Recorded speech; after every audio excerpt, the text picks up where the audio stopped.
referred to a committee for examination. Their suggestions have been incorporated in a new bill, which will be presented on Monday. The U.S. doubles its bounty on Venezuelan President Nicolas Maduro to $50 million. Washington claims Maduro is leading a cocaine trafficking gang and has not recognized his last two election victories. Caracas calls the decision pathetic and ridiculous, as ties between the two countries continue to deteriorate. U.S. President Donald Trump to host the leaders of Armenia and Azerbaijan. They will meet at the White House for a peace signing ceremony. The deal seeks to end decades of conflict between the two regional rivals. The former Soviet republics have gone to war twice over the Nagorno-Karabakh region. And Malaysia will lead a regional delegation to war-torn Myanmar next month. The announcement comes after the junta lifted its state of emergency. Kuala Lumpur is the current chair of the Association of Southeast Asian Nations, or ASEAN. The bloc has tried to pressure member state Myanmar to end its civil war, but so far it hasn't been successful.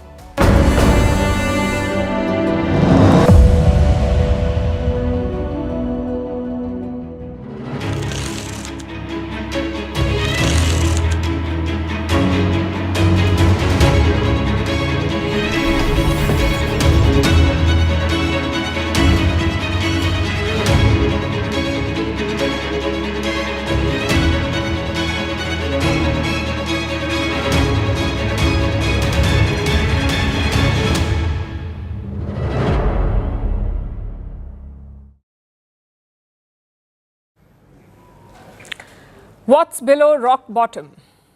We'll find out soon, because that's where Donald Trump is taking India and the US. He's undoing years of hard work. He's taking this relationship back to the 20th century. And for what? Fake economics. Trump has announced 50% tariffs on India, 25% for trade issues, plus another 25% for buying Russian oil.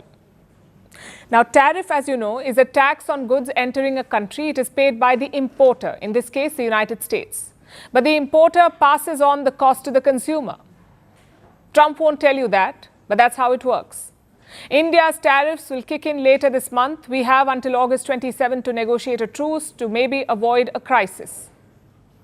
Just one problem, though. Trump doesn't even want to talk. He was asked about possible negotiations with India. Listen to his response. Just to follow up on the India tariffs, do you expect increased trade negotiations, since you've announced the 50% tariff? No, not until we get it resolved. So I guess this is the art of the deal. Set red lines, refuse talks, burn bridges, and call it a win. Meanwhile, India is being proactive. This is where strategic autonomy is so important. We are not at the mercy of one country, so we can afford to resist. Look at Japan or South Korea or Europe. All of them folded in front of Donald Trump, but India has not. The question is, what's the next move? Well, New Delhi is not alone. A few other countries are also resisting Trump, like Brazil and China. It looks like India is banding up with them.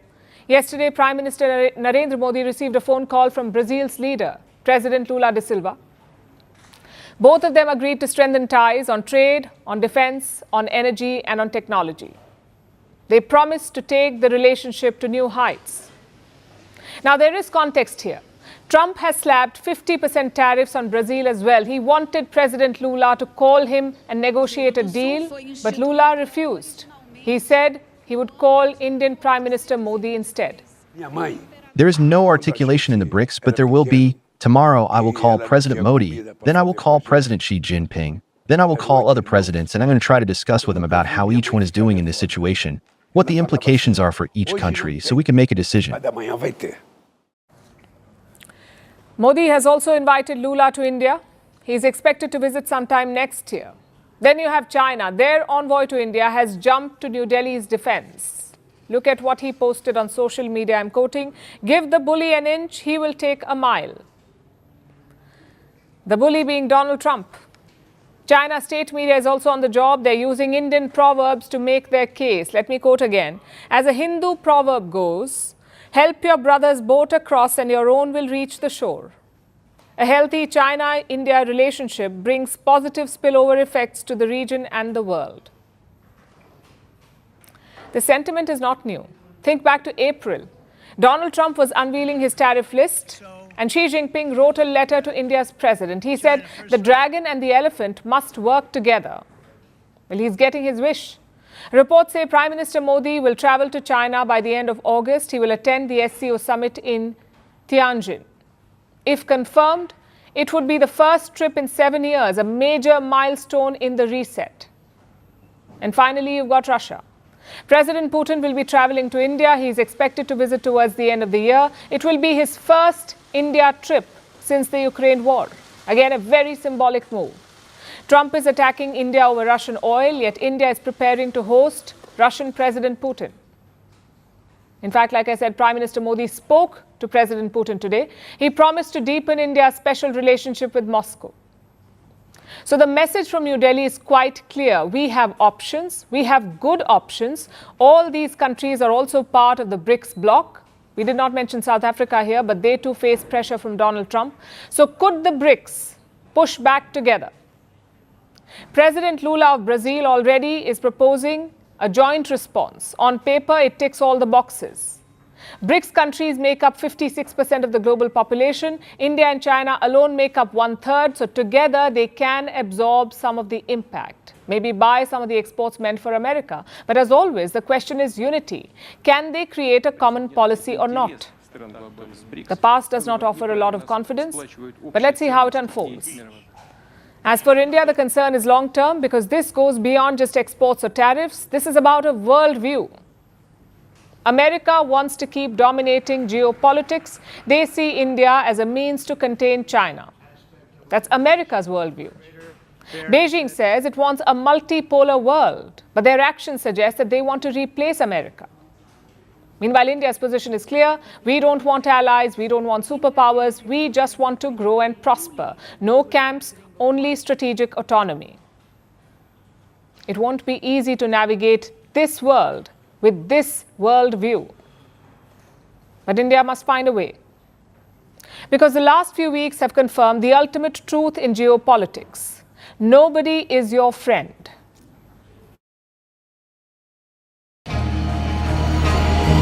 Free, balanced, fair trade.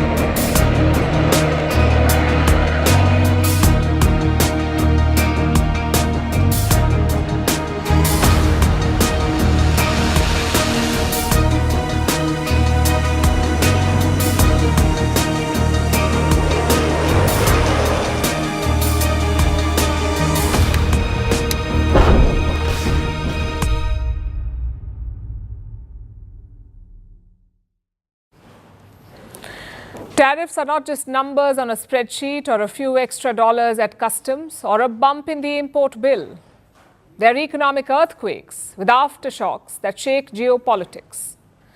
And Donald Trump's latest trade blitz, it has triggered a chain reaction, sending ripples far beyond trade. Take Spain, for example. They were eyeing the F-35 fighter jet. It's the crown jewel of the American defense giant Lockheed Martin. On paper, it's a technological marvel, a fifth-generation stealth fighter jet, F-35. In 2023, Madrid even set aside $7 billion to replace its aging fleet. Talks were on, interest was high, and then nothing. Spain walked away. And now it is looking at the Eurofighter instead. The reason? Officially, it's about European defense integration, but unofficially, it's Donald Trump. Why buy American jets when America is taxing the world to death? And it's not just Spain. Switzerland got slammed with 39% tariffs. Their president flew to Washington to cut a deal. Trump did not even meet her. She returned home empty-handed, and now Bern is furious. Swiss politicians want to cancel a $9 billion order, again for F-35 jets. 36 F-35 jets, $9 billion. And they're all asking the same question. Why hand billions to a country that just hit us with a trade bat? Canada's having the same debate. It has a $14 billion F-35 deal on the books. Officially, the review was about rising costs. Unofficially, Prime Minister Mark Carney vowed to stand up to Washington. Ottawa's first 16 jets are locked in. There is no backing out there. But the next 72, that's where the fight begins. There were similar reports in India too about New Delhi putting arms purchases from the US on hold, but officials have denied these reports. They've called them, and I'm quoting, fabricated. Having said that, India has been trying to diversify for some time. Take fighter jet engines, for example. India signed a deal with America's GE, that's General Electric.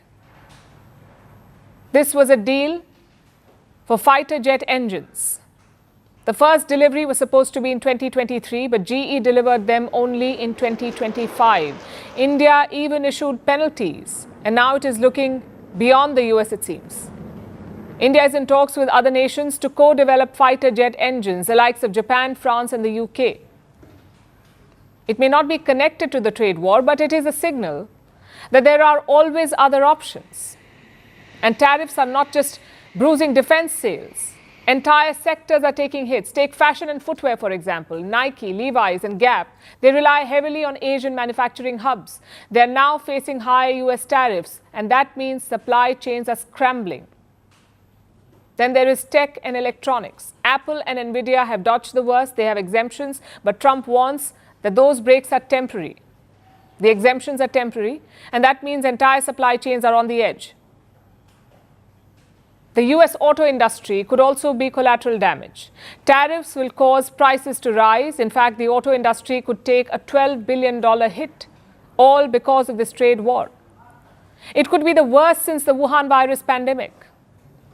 So while Trump has framed these tariffs as leverage, as a way to strong-arm trade partners into better deals, what's unfolding looks less like a negotiation and more like a decoupling.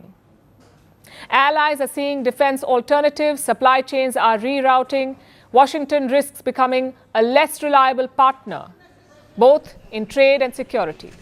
And that's the biggest irony here. Military deals have often been Washington's ace card, especially during trade disputes. But now they're the first casualties in Trump's trade war. And this is just the opening round. The next could be uglier, because once countries wean off from the US, they won't just come back when the tariffs go away. The damage becomes permanent. So Trump's tariffs may end up being his biggest gifts to Washington's competitors.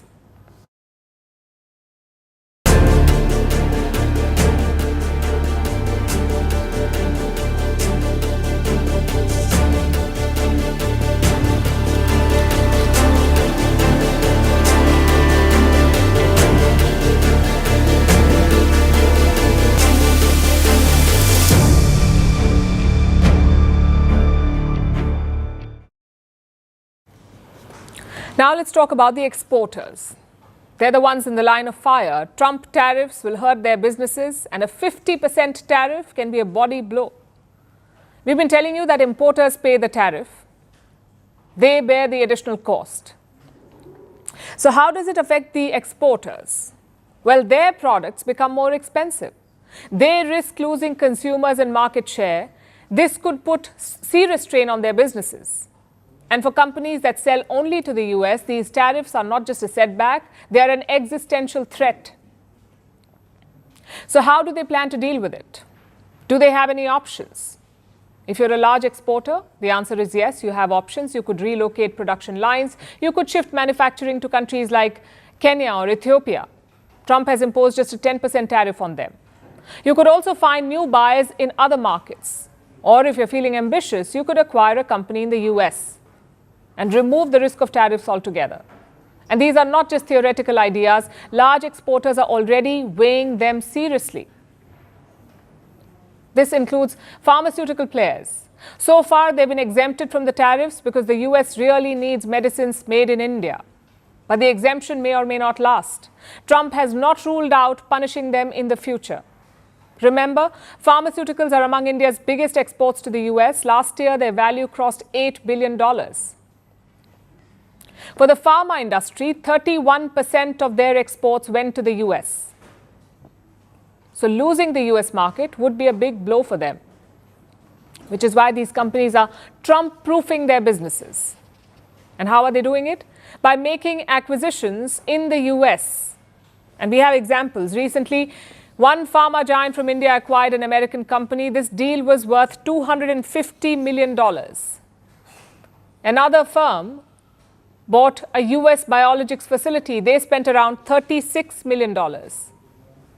And acquisitions are happening beyond the US too. One player has diversified in Africa. They've invested in a South African company. They picked a 35% stake.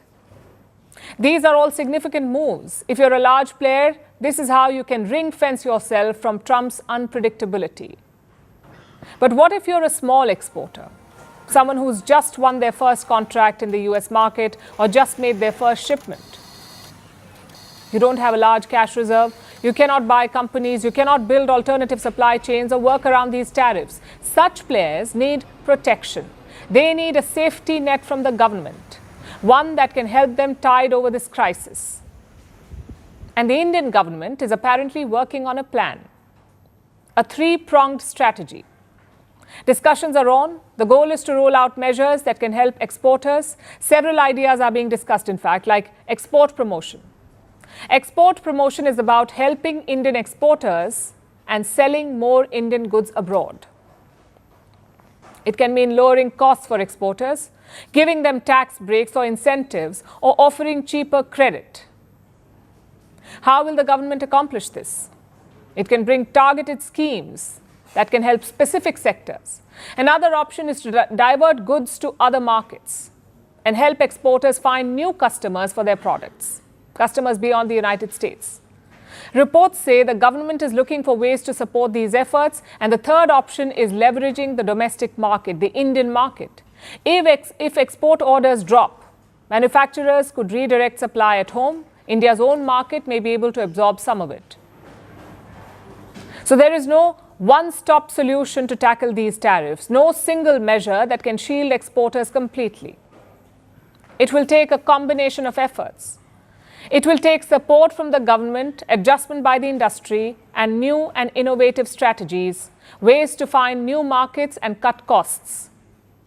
You see, exports are one of the key drivers of India's growth, but tariffs are the new reality of modern trade.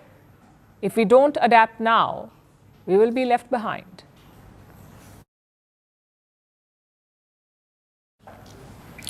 Donald Trump has made a career out of playing the tough guy. Europe, tariffs. India, tariffs. Japan, Indonesia, the Philippines, again tariffs.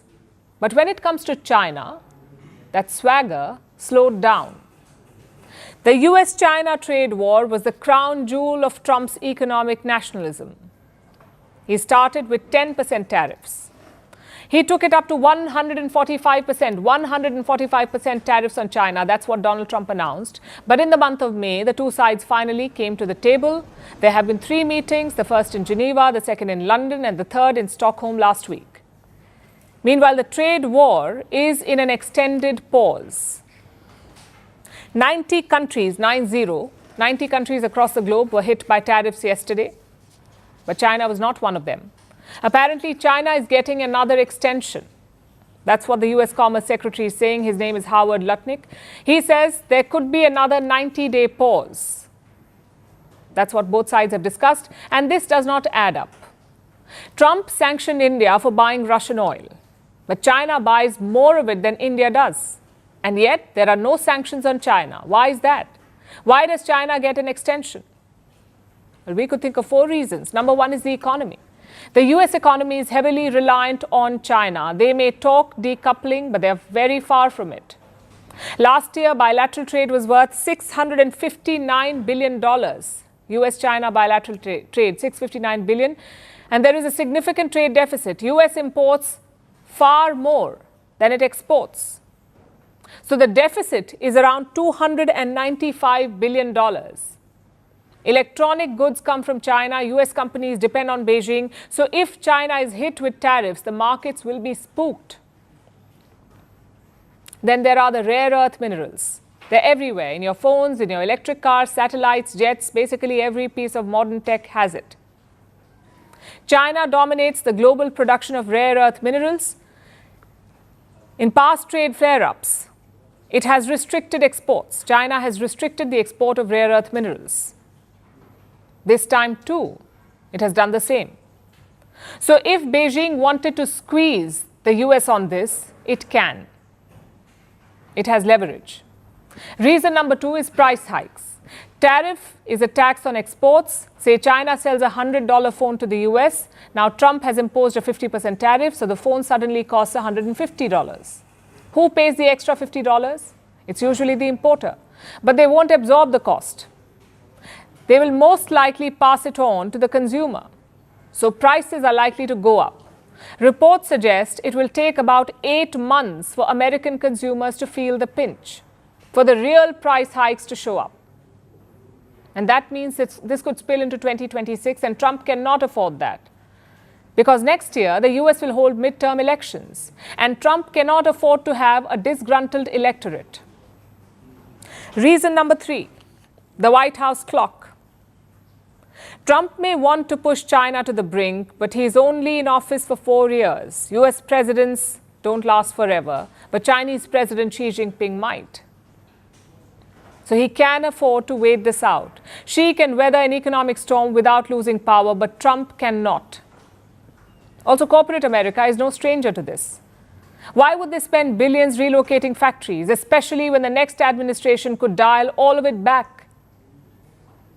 So China can simply stall, because in this game of chicken, Trump has more to lose. And finally, there's the optics. Trump is not waging this trade war for economics. He's doing it for clout. For him, foreign policy is as much about optics as it is about outcome. So a summit in Beijing, a red carpet, a handshake with Xi Jinping, all of that is a legacy moment for Trump. And to get that meeting, he has to keep the relationship with China going. That means no sudden escalations, at least for now. So Trump can call himself the tariff king all he wants, but the world can see through the bluster. He promised to be tough on China, yet he's treating it like fine China.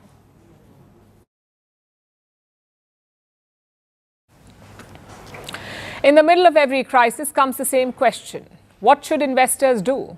There's a lot of uncertainty going around, a lot of variables that could change.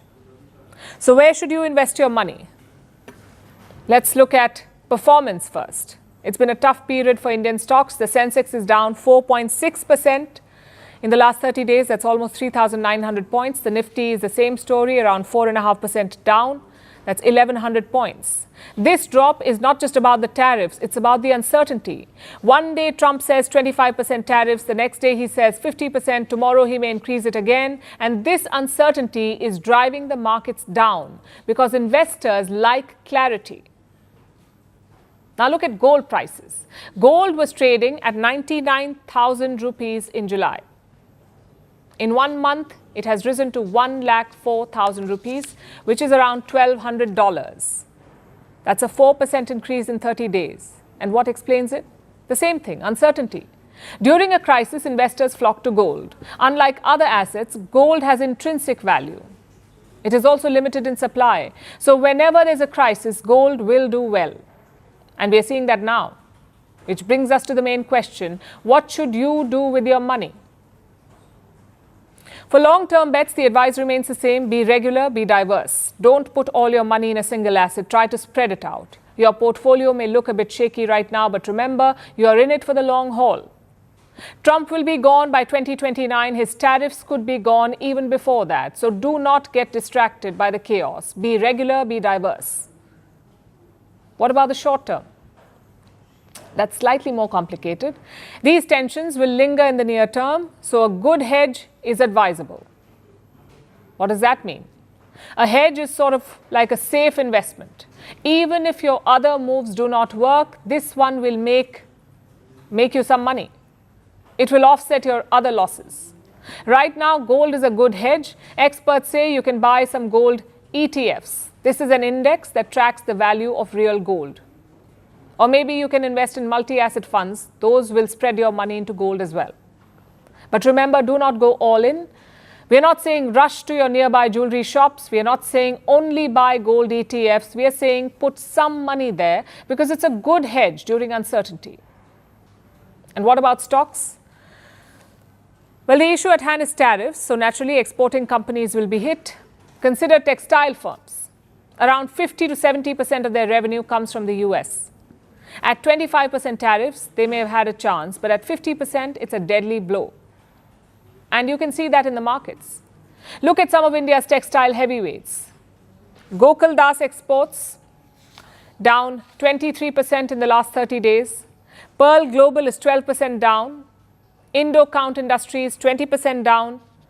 KPR Mills 18% and Wellspun Living is also 18% down. These are the giants of Indian textile exports. If there is a trade deal soon, if there is a reduction in the tariffs, then these shares may recover. If not, it's a tough time ahead. Same with gems and jewelry. The US is the largest buyer of Indian gems, so companies in that sector are also facing uncertainty. Of course, not all companies export.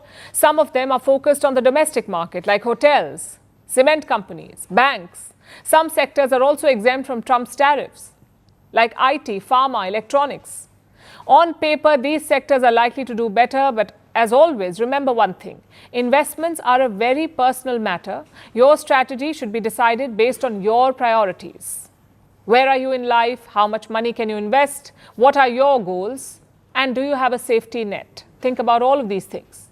It's true that such situations present an opportunity to make money, but if you are not careful, it could also backfire. So consult an expert, understand the risks, and then invest.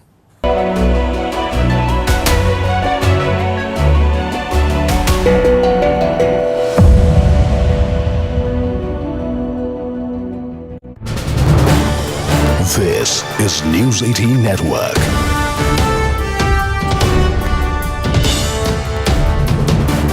India's largest news network. Although the supply chains are not easy to break, it will take some time, but finally this will have an impact of quite substantial amounts on the job creation and other things, and that's what we were expecting in terms of going forward with this kind of bilaterals, and we were hoping that the bilaterals with US goes better than other countries, but currently we are in a situation which is slightly difficult. I'm sure our our government will resolve it in some ways with US, which is win-win for both. What would be a win-win? What would be a win-win situation for the stock markets? Let me ask you that directly. And also, foreign institution investors often react swiftly in scenarios like this when there is the expectation of a trade shock. Are you seeing net FII outflows intensify since the tariff announcement, and how might this impact NSE liquidity and depth in the near term? In fact, the FIIs have, or what we call now FPIs, have been particularly sanguine about Indian markets. The outflow post announcement, even from March, April onwards, has not been that great. And that's what is also surprised, but also the fact that US dollar itself is losing value. It's almost gone down by 10% compared to the other markets, and people feel that the first quarter of US after the announcement of tariffs was actually about the inventory being sold, the old inventories being sort of capped and sold. The actual inflation will start coming in, hitting US markets probably this quarter onwards, when the new tariffs actually start getting applied to new material which comes into US. And so there are many imponderables, and most people who invest in India invest in high-tech companies, pharmaceuticals and other things, which are actually very, very good in terms of protecting their stuff, but also that services are not even in the play. So broadly speaking, some portion is about the India play, which is India's own domestic consumption, e-commerce and all, which is doing very well. The services are going to actually increase because of the AI and other things in India. The jobs and number of jobs are going to increase, and similarly GCCs are going to create more jobs. So overall, we do not see that exodus which people predict or used to predict in earlier days, because this is a different situation. Very specific sectors might get affected, and if we are able to create a framework where we are comparable with other similar competition or better in terms of the manpower oriented activities or manufacturing, which we want to now sort of claim. So what you're saying, Mr. Chauhan, net, what you're saying is that there's not going to be a mass FDI outflow. That's what you're saying, and that's very reassuring. That's what you're saying, right? We have not seen any, we have not seen that type of thing. So let me ask you, because you touched upon a win-win deal. So in your view, what role should India's policy response, whether through counter tariffs, trade diversification or diplomatic channels, play in restoring market confidence? What are you looking at? Today we've hit back by saying that, look, we're not going to procure certain defense systems from the United States. What else are you looking at? For me, those are transactional issues. And US is negotiating on transaction basis rather than relationship basis. And we have to deal with that attitude, that way of doing things, that framework of US, which was literally the ruler of the world, unipolar ruler, is now coming under multipolar framework, and they are feeling some sort of a threat in their hegemony, if you say.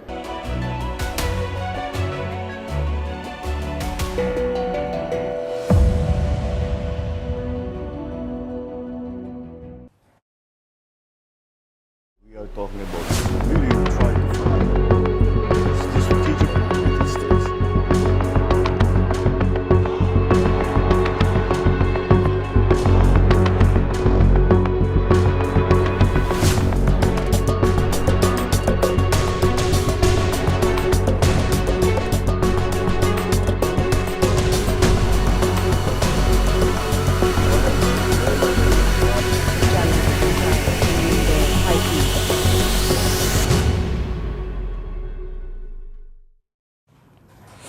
It's a war of words between China and the Philippines. Beijing is threatening Manila, but Manila is refusing to back down. At the center of it, the Filipino president's interview to us, to First Post. I'm sure you've caught snippets of it. President Marcos Jr.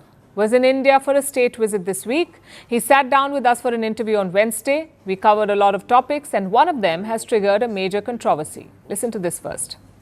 Experts fear that Beijing will invade Taiwan before the end of this decade. If that were to happen while you're still in power, would you be open to allowing the US use resources and bases in the Philippines to defend Taiwan, or would you rather stay out of it? To be very practical about it, if there is a confrontation over Taiwan between China and the United States, there is no way that the Philippines can stay out of it, simply because of our physical geographic location. So if you think about it, if there is an all-out war, then we will be drawn into it. And I assure you with the greatest hesitation, but we will have to defend our territory and our sovereignty. I'll quickly recap that for you. We asked President Marcos about Taiwan. If China invaded, what would he do? Would he let the Americans use Filipino bases to defend Taiwan, or would he stay out? Marcos said it would be impossible to stay out, and he gave us reasons. Number one, the proximity. Look how close Taiwan and the Philippines are. The shortest distance is just 250 kilometers, and the president said a short 40-minute flight. Reason number two, the large Filipino community in Taiwan, some 200,000 of them live on the island. President Marcos said he would try to get those people out, and for that he will have to send his soldiers in. These comments have not gone down well in Beijing. As you know, China considers Taiwan as part of its territory, Chinese territory. The plan is to eventually retake the island, perhaps using force. So China has lodged a protest against Manila. Listen to what the Chinese Foreign Ministry said. The Philippines has kept making wrong and provocative remarks and actions, kept fudging and hollowing out the One China principle, and kept harming the China-Philippines relations.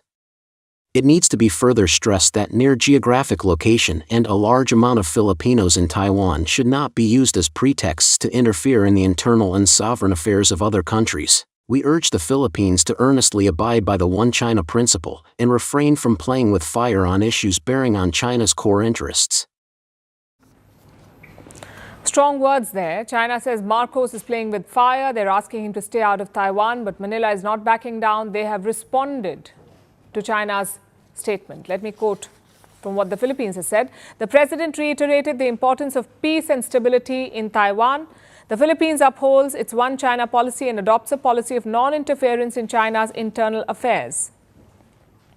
At the same time, the Philippines has consistently advocated for dialogue, regional stability, and peaceful settlement of differences.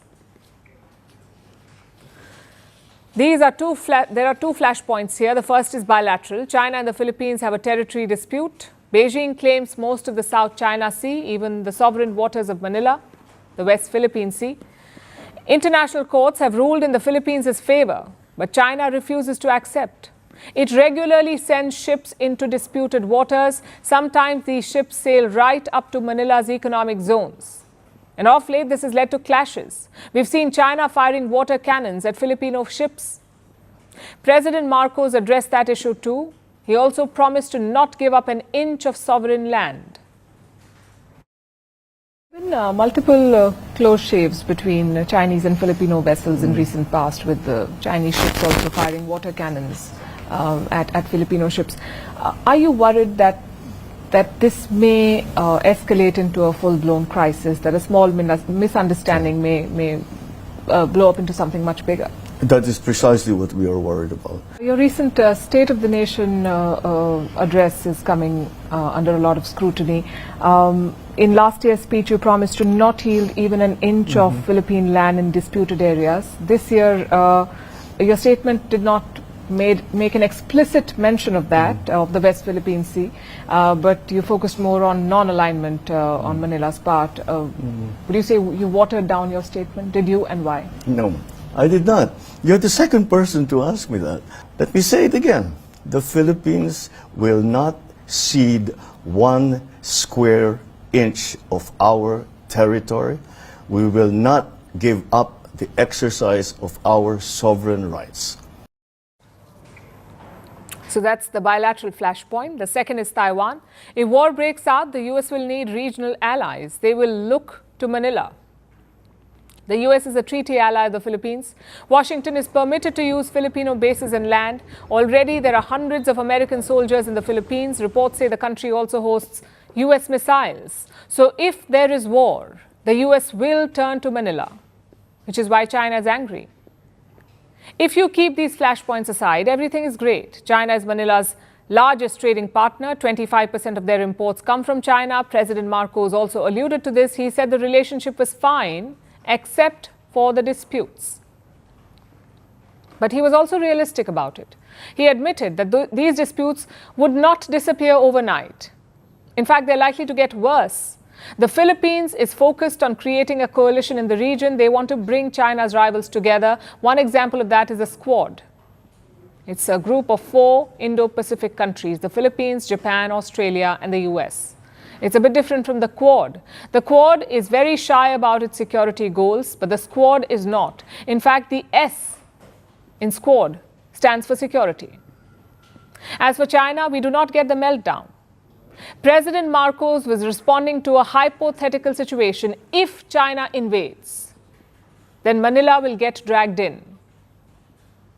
So it seems like the solution is quite simple. Do not invade.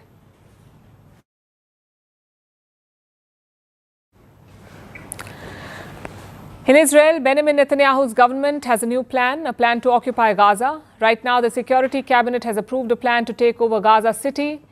Gaza City is the largest city in the Strip. Most of the Gazans are taking refuge there. Israel now wants to take full military control, displace the residents, eliminate Hamas, and then give it to a third party. Israel says it does not want to govern Gaza City or the Strip forever, but there are a few red flags here. Gaza is in the grip of a famine. There is no third party willing to take over. Peace talks have stalled and global backlash is growing. Our next report tells you why Netanyahu's plan could be dangerous for the region.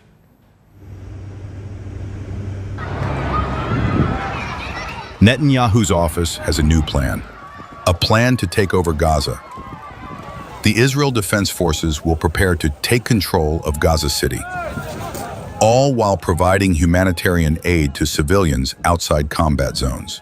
That's what Israel is saying. But the details raise eyebrows and tempers. Civilians will be forcibly displaced to central camps or other areas. Hamas fighters left inside will face a siege and a ground offensive. Israel insists it won't govern Gaza. It will only maintain a security perimeter before handing control to some unnamed third party. But here's the problem. That third party doesn't exist yet, and no one's volunteering. We intend to, in order to assure our security, remove Hamas there, enable the population to be free of Gaza, and to pass it to civilian governance. That is not Hamas and not anyone advocating the destruction of Israel. That's what we want to do. We want to liberate ourselves and liberate the people of Gaza from the awful terror of Hamas. So why now? Hamas attacked Israel on October 7, 2023. Since then, Israel has been bombarding the Strip. So why the need to occupy Gaza now? Several theories are currently floating. The first is military pressure. Israel already claims control over 75% of Gaza. This would cement dominance over its largest city. Second is political survival, with far-right ministers breathing down his neck. Netanyahu may see escalation as the only way to keep his fragile coalition intact. Third is ceasefire leverage. Threatening full occupation could push Hamas to make concessions in stalled hostage talks. And finally, there is personal optics. Netanyahu's critics, inside and outside Israel, accuse him of using the war to distract from his corruption trials and collapsing popularity. But here's the reality. Gaza City is a shadow of what it once was. Hundreds of thousands have already fled under Israeli evacuation orders. Some returned during brief ceasefires, only to find rubble, no food, and no functioning infrastructure. 61,000 people have been killed. Hundreds have died of starvation and malnutrition. So there is basically nothing left to occupy. The world has obviously condemned Israel's actions. Germany has suspended all military exports that could be used in Gaza. China has called for an immediate ceasefire. Saudi Arabia, Turkey, and Jordan have accused Israel of ethnic cleansing. Inside Israel, opposition leader Yair Lapid has called it a disaster that will lead to many more disasters. Hostage families fear the plan will spell doom for their loved ones. Even Israel's military chief reportedly opposed a full takeover, pushing for a more limited operation. Critics warn that occupying Gaza City could mean months of urban warfare, spiraling costs, and no clear exit plan. Netanyahu insists Israel doesn't want to govern Gaza indefinitely. Well, we don't want to keep it. We want to have a security perimeter. We don't want to govern it. We don't want to be there as a governing body. We want to hand it over to Arab forces that will govern it properly without threatening us and giving Gazans a good life. But the supposed post-occupation Arab forces have all made it clear they are not stepping in after the Israeli tanks roll out. That leaves a glaring question. Who runs Gaza once the dust settles? So far, there are no answers. And that's what makes this plan even more dangerous. Right now, Netanyahu's Gaza takeover could be less a step toward peace and more a leap into a deeper, darker chapter.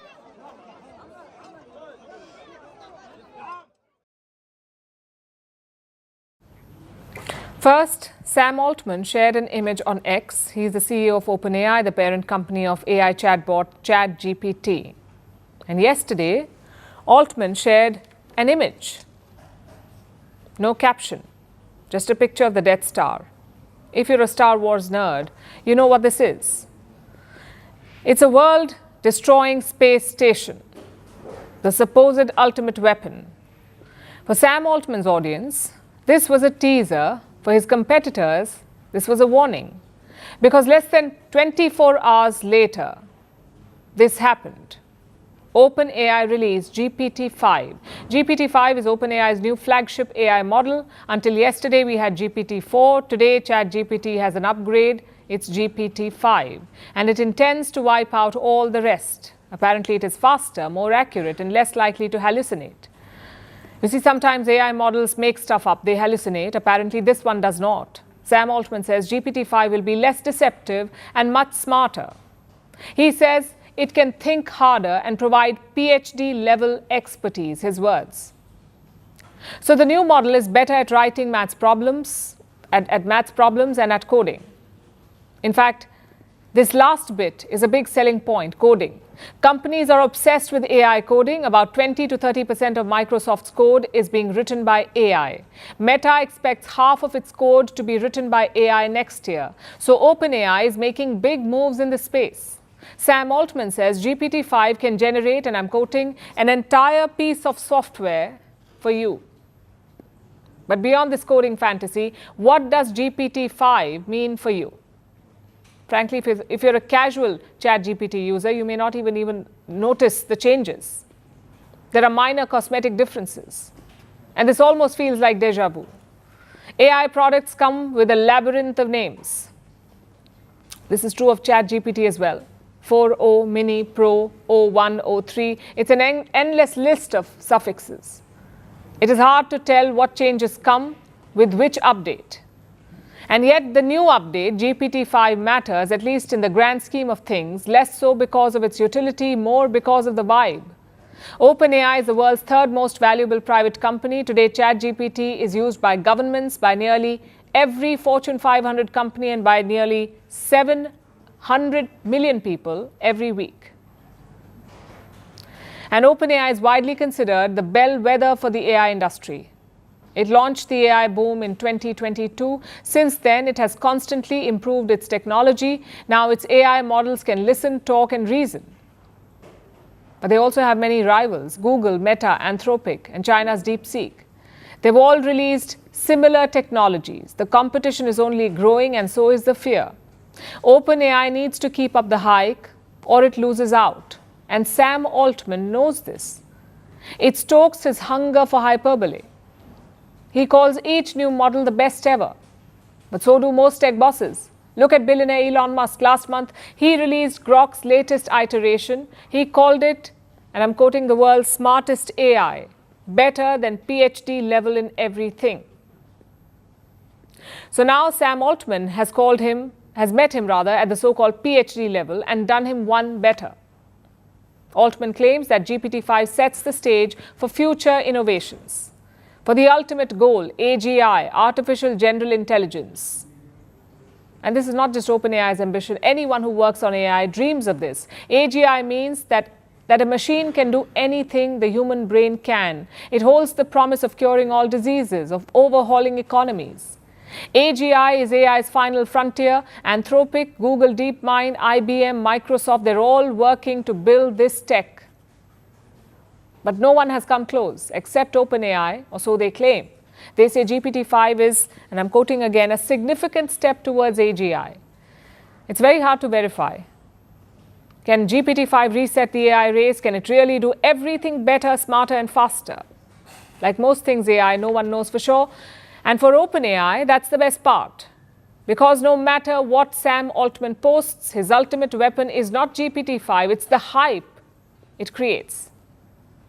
So GPT-5 can come with minor changes, but as long as it promises the final frontier, there is hope, there is hype, and there is triumph.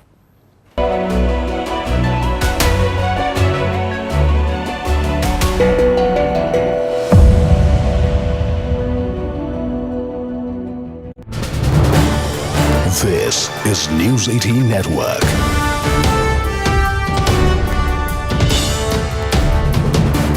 India's largest news network.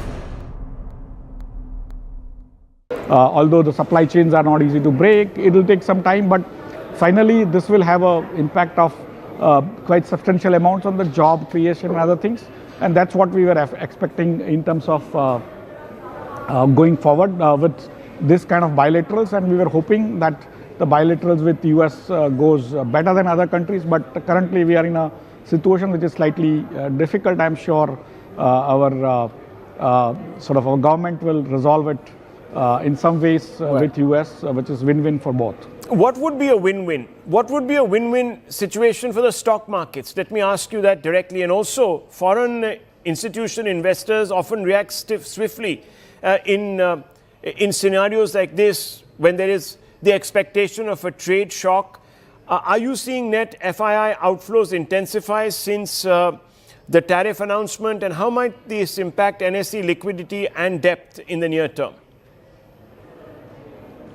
In fact, the FIIs have, or what we call now FPIs, have been particularly sanguine about Indian markets. The outflow post announcement, even from March, April onwards, has not been that great. And that's what is also surprised, but also the fact that US dollar itself is losing value. It's almost gone down by 10% compared to the other markets, and people feel that the first quarter of US after the announcement of tariffs was actually about the inventory being sold, the old inventories being sort of capped and sold.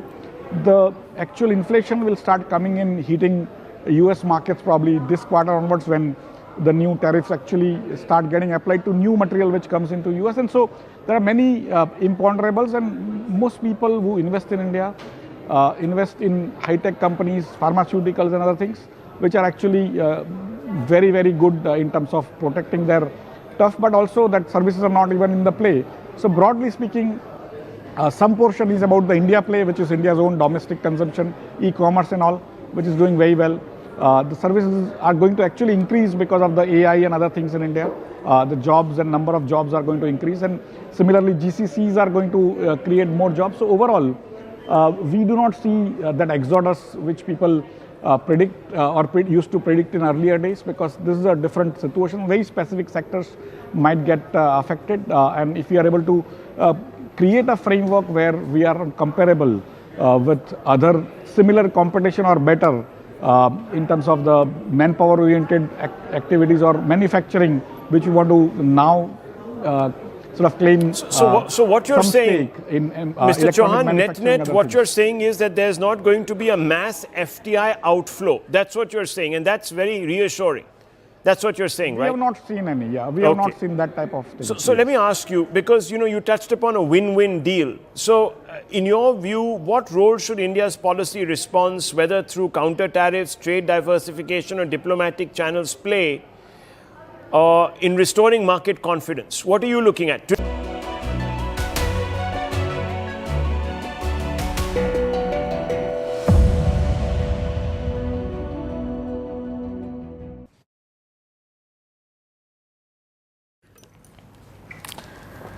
What does a country do if there is a disease outbreak?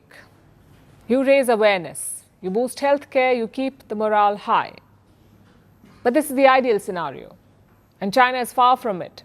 It is witnessing a chikungunya outbreak. This is a mosquito-borne disease. It is rarely fatal, but it has put Beijing on edge. Over the past month, China has reported about 8,000 chikungunya cases, so authorities are scrambling to control the situation. There are lockdowns, fines, drone patrols.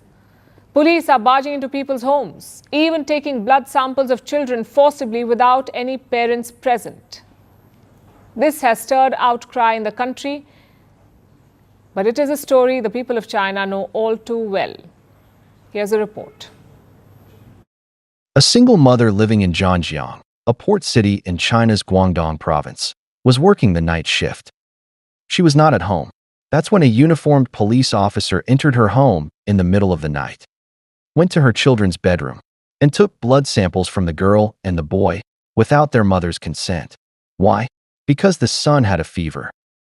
This is one of the many alarming cases popping up across China these days. Because of chikungunya. This is a mosquito-borne disease.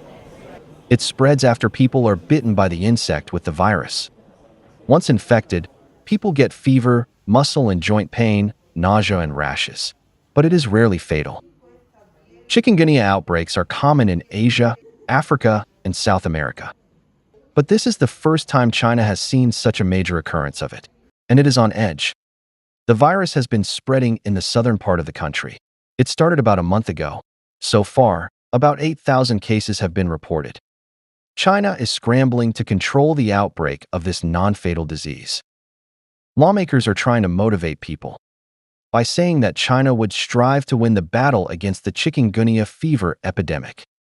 A range of measures has been put in place, from removing pools of stagnant water, which are mosquito breeding grounds, to asking people to empty pots and pans that collect water, to spraying insecticides, drone inspections, and even pushing for the use of mosquito coils. So much so that it puts fancy marketing campaigns to shame. But China being China hasn't stopped here. It is also infringing on people's rights. Authorities have boosted surveillance. People's daily lives are being monitored. Pharmacies have been told to report the sale of certain drugs, like the ones used to treat fever. Authorities have threatened to fine people who don't comply with their rules. Residents are being penalized by having their electricity cut off. Plus, officials are also barging into people's homes to conduct inspections. This harks back to the pandemic, when China had the strictest measures in the world. Their aim was to curb the disease, but their execution was borderline torture for the people.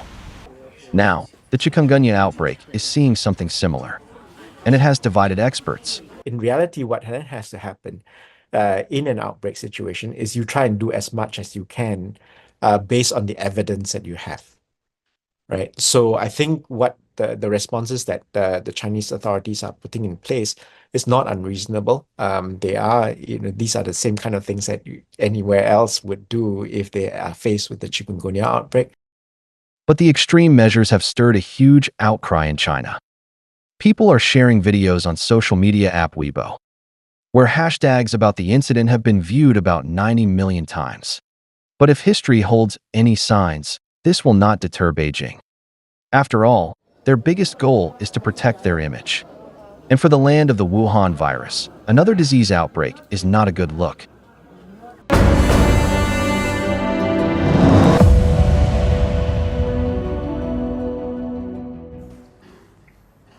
There's a new game in the White House. It's called How to Distract People from the Epstein Files. Every Trump official gets a chance.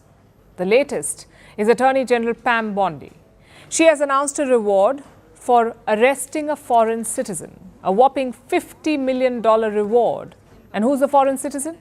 Venezuela's President Nicolas Maduro. That's right, the US has issued a bounty for a sitting head of state, and the whole internet wants it because everyone knows where President Maduro is. He's at the presidential palace in Caracas. If you want a real challenge, look for the Epstein Files.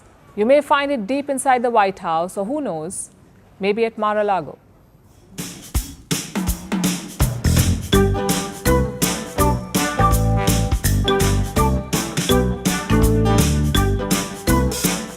The DOJ has seized over $700 million of Maduro-linked assets, including 2 private jets, 9 vehicles, and more. Therefore, we've doubled his reward to $50 million. If you have any information to bring this criminal to justice, call 228 or go online.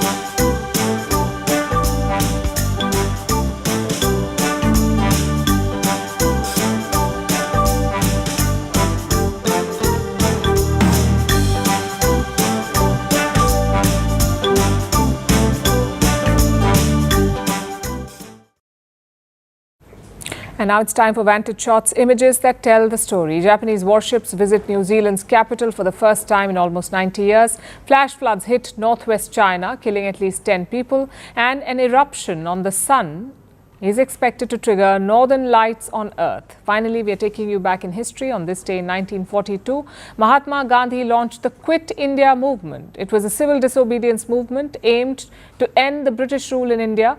The British resorted to violent means to thwart this movement, but it initiated widespread acts of non-cooperation. We're leaving you on that note. Thanks for watching. Have a good weekend.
News 18 Primetime Studio, presented by Schneider Electric Smart Home Solutions.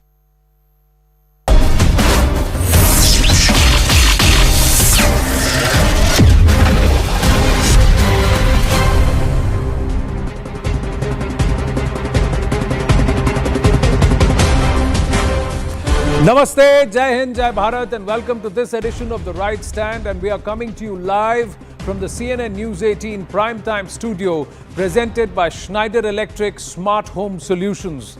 And viewers, on this edition of The Right Stand, the focus